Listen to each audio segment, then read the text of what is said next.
अस्सलामुअलैकुम dear students, welcome to the Zoom biology. उम्मीद है कि आप सब खैरियत से होंगे और तमाम बच्चों को, तमाम चैनल के सब्सक्राइबर को और तमाम देखने वालों को मेरी तरफ से बहुत बहुत रमज़ान का चांद मुबारक हो। माहे रमज़ान की बहुत बहुत आप सब लोगों को मुबारक हो। अल्लाह ताला आप सबको खुश रखे। शुक्र खुदा करो, महे रहमान आ गया, तकसीम करने नेमतें रमजान आ गया।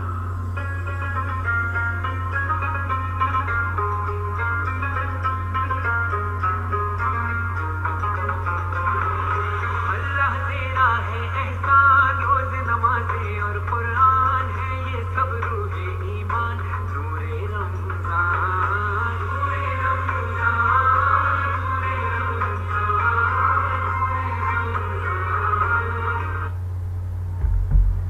अस्सलाम वालेकुम डियर स्टूडेंट्स जी। तो आज हमारा जो टॉपिक है, हम बायोलॉजिकल मेथड को पढ़ रहे हैं और बायोलॉजिकल मेथड में आज हमने पढ़ना है हाइपोथेसिस फॉर्मुलेशन। इससे पहले लेक्चर में ऑब्जर्वेशन तक हम पढ़ चुके हैं, काइंड्स ऑफ ऑब्जर्वेशन को हम पढ़ चुके हैं।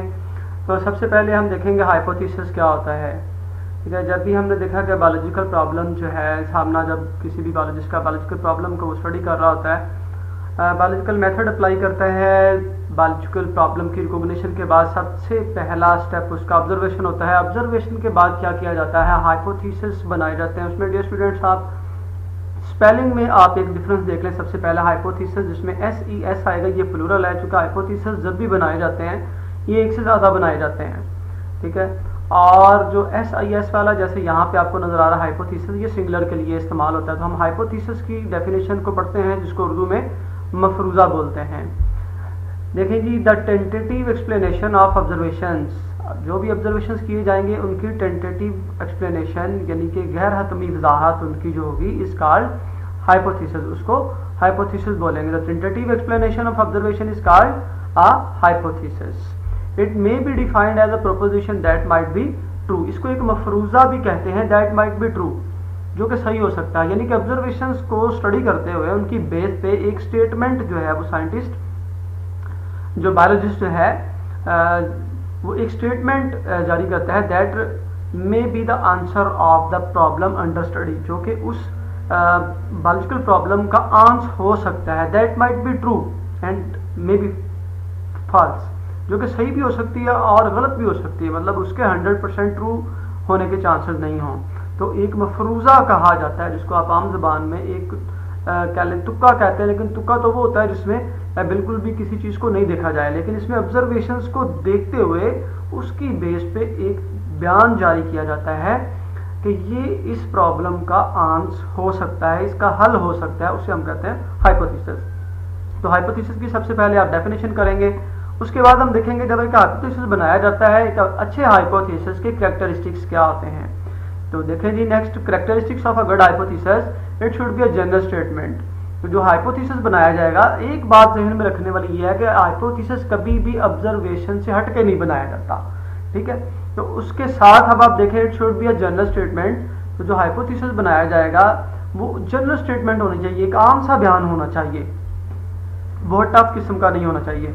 दूसरा देखें, it should be a tentative idea, वो एक टेंटेटिव आइडिया होना चाहिए, गैर हतमी होना चाहिए। ये नहीं हो कि बंदा कहे मुझे 100% कन्फर्म है, बस मैंने ये बात कह दी और यही इस बायोलॉजिकल प्रॉब्लम का हल है, वो फिर हाइपोथेसिस नहीं कहला सकता।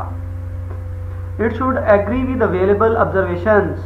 ठीक है, ये बहुत इंपॉर्टेंट है इसमें कि जो भी आप हाइपोथेसिस बनाएंगे वो ऑब्जर्वेशन से एग्री करता हुआ होना चाहिए। मसलन अगर आप फॉर एग्जांपल आप स्टडी कर रहे हैं मलेरिया को, ठीक है, तो मलेरिया के लिए आपने ऑब्जर्वेशन अगर किए हैं जी कि मलेरिया वहाँ पे उन लोगों को होता है जो मच्छर के पास होते हैं, ठीक है, जो मार्शी एरियाज में रहते हैं उन लोगों को होता है, गंदे एरिया में रहने वालों को होता है, और ऑब्जर्वेशन आपने ये किए हैं और हाइपोथेसिस ये बना दिया जाएगा जो लोग क्रिकेट नहीं खेलते उनको जो है मलेरिया हो जाता है। तो ऐसी स्टेटमेंट नहीं होनी चाहिए। It should agree with available observation, observation से एग्री होना चाहिए उसको। It should be kept as simple as possible, उसको बहुत जितना आप सिंपल रख सकते हैं, जितना पॉसिबल है कि वो सिंपल हो उतना उसको सिंपल रखा जाए। और उसके अलावा जो है इट शुड बी टेस्टेबल, उसको टेस्ट भी किया जा सकता है हो एंड पोटेंशियली फाल्सिफाइबल, और उसको गलत साबित किया जा सकता हो। ये नहीं हो कि आप कहेंगे उसको गलत साबित नहीं किया जा सकता। ठीक है जी। टेस्टेबल का मतलब ये है कि जैसे आप पहले भी एक बंदा अगर जो है कुछ स्टेटमेंट दे देता है, हाइपोथेसिस दे देता है, वो कहे कि मेरा हाइपोथेसिस चेक ही तब हो सकता है अगर कोई बंदा इसको सूरज के ऊपर बैठ के करेगा तो ही ये पॉसिबल है उसके लिए, तो वो तो टेस्टेबल नहीं होगा। या वो कहे जो भी इसको करेगा वो मर जाएगा, तो वो तो टेस्टेबल नहीं हुआ। तो वो ऐसा होना चाहिए इसको टेस्ट भी किया जा सकता है, एंड पोटेंशियली फाल्सिफाइबल, और उसके गलत होने के चांस भी हों। In other words there should be a way to show hypothesis is false, a way to disprove the hypothesis. तो मतलब इतना के चांस होना चाहिए कि वो गलत हो सकता हो। तो ये नहीं कि पहले कहे जी मैंने सारी रिसर्च कर ली है ये 100% करेक्ट है, अगर इसको कोई गलत करने की बात भी करेगा मैं उसको फायर मार दूंगा, ऐसी बात नहीं है। वो गलत होने के उसके चांसेस मौजूद हों, फिर उसको हाइपोथेसिस बोला जाएगा, फिर उसको मफरूजा बोला जाएगा। तो अभी हम एक हाइपोथेसिस जनरेट करते हैं मलेरिया के हवाले से, चूँकि हम हमारा जो प्रॉब्लम हमने लिया है, बायोलॉजिकल प्रॉब्लम हमने कहा था what is the cause of malaria, उस हवाले से हमने हाइपोथेसिस बनाया है। एक हाइपोथेसिस वैसे हमेशा ही एक से ज़्यादा बनाए जाते हैं, हम एक हाइपोथेसिस को लेते हैं जो उन वक्तों में बनाया गया, Plasmodium is the cause of malaria. ठीक है जी। हमने इस बेस पे कि जो ऑब्जर्वेशन जो हम स्टडी कर चुके हैं, जो हम पढ़ चुके हैं कि मलेरिया जो है उन लोगों को होता है मार्शी एरियाज में रहते हैं, ऐसी जगहों पे रहते हैं जहाँ पे मच्छर जो है मॉस्किटोज ज़्यादा होते हैं, और जो है वो गंदे जगहों पे रहने वाले लोगों को और कमरों से बाहर सोने वाले लोगों को और नेट जो होती है, जाली जो होती है, उसके बाहर सोने वाले लोगों को मलेरिया ज़्यादा होता है। तो उस बेस पे हमने हाइपोथेसिस बनाया Plasmodium is the cause of malaria. आगे अब जो है इसके नेक्स्ट आ जाता है डिडक्शंस। हाइपोथेसिस के नेक्स्ट डिडक्शंस बनाई जाती है। डिडक्शंस को कहते हैं उर्दू में मंतकी नताइज, अगर आप सादा जुबान में कहेंगे तो उसूल की बात। ठीक है जी। अब हम देखते हैं कि डिडक्शन में क्या किया जाता है। हाइपोथेसिस को कभी भी साइंटिफिकली डायरेक्ट एक्सपेरिमेंट्स उस पर नहीं किए जाते, उससे पहले जितने भी हाइपोथेसिस होते हैं उनकी डिडक्शंस बनाई जाती हैं। तो डिडक्शंस क्या होती हैं और कैसे बनाई जाती हैं, देखें जी। In the next step biologist draws deductions from hypothesis. ठीक है जी। ये प्लूरल के लिए SCS है। तो जितने भी हाइपोथेसिस बनाए होते हैं उन सबसे वो डिडक्शन ड्रा करता है। अब डिडक्शंस क्या होते हैं? Deductions are the logical consequences of hypothesis. Deductions logical consequences होते हैं, मतलब असूल की बात होती है, मंतकी नताइज होते हैं किसके, उन सब हाइपोथेसिस के। मतलब असूल की बात यह है कि हम कहते हैं कि अगर एक बच्चा जो है वो अपना पूरा पेपर अटेम्प्ट करता है उसको 100% नंबर दिए जाएंगे। इसके मतलब जितने बच्चे भी पेपर को पूरा अटेम्प्ट करेंगे उनको 100% मार्क्स दिए जाएंगे। ठीक है। ये एक सिंपल एग्जांपल आपको दी थी। अब डिडक्शन बनाते हुए क्या किया जाता है, कहता है for this purpose hypothesis is taken as true.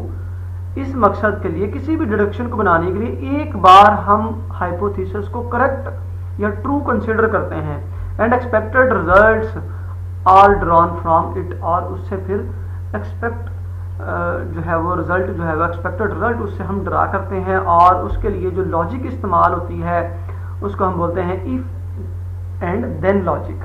यानी जब भी हाइपोथेसिस से डिडक्शन बनाई जाएंगी उसमें इफ और देन यूज होगा। मसलन देखें आप नीचे, जैसे ये हमारा हाइपोथेसिस है पीछे, Plasmodium is the cause of malaria. अब हम इससे डिडक्शन बनाएंगे if Plasmodium is the cause of malaria. ठीक है जी। If plasmodium is the cause of malaria, then all malarial patients should have plasmodium in their blood। देखें इसमें if plasmodium is the cause of malaria, ठीक है, and then all malaria patients should have plasmodium in their blood। के अगर Plasmodium malaria की वजह है, if का इस्तेमाल हुआ then, फिर तब all malarial patients should have plasmodium in their blood, तो सारे मलेरिया के मरीजों के खून के अंदर प्लाज्मोडियम होना चाहिए। तो ये क्या है, ये एक लॉजिक की बात है, ये एक लॉजिकल कंक्लूजन्स हैं जो कि हमने कहाँ से ड्रा किए, हमने हाइपोथेसिस से ड्रा किए। जैसे कि हाइपोथेसिस में कहा था कि Plasmodium is the cause of malaria, हमने कहा अच्छा यार ठीक है, अगर आप ये कहते हैं तब सारे मलेरिया के मरीजों के खून में प्लाज्मोडियम होना चाहिए। उसकी बात को एक बार सही माना और फिर उससे डिडक्शन जो है वो ड्रा की गई कि सब में होना चाहिए, फिर जितने भी मलेरिया के मरीज हैं उनके खून के अंदर होना चाहिए। तो जी, तो डियर स्टूडेंट, इतना ही हमारा आज का टॉपिक था, जिसमें हाइपोथेसिस के बारे में आपको बताया गया, डिडक्शंस के बारे में आपको बताया गया। तो रमज़ान का महीना स्टार्ट हो चुका है, आप सब लोगों को बहुत बहुत इसकी मुबारक हो। अपने सभी दोस्तों के साथ इस चैनल को शेयर कीजिएगा। आइंदा आने वाले लेक्चर्स भी आपके साथ शेयर किए जाएंगे। चैनल को सब्सक्राइब कीजिए, बेल आइकन प्रेस कीजिए। Thank you.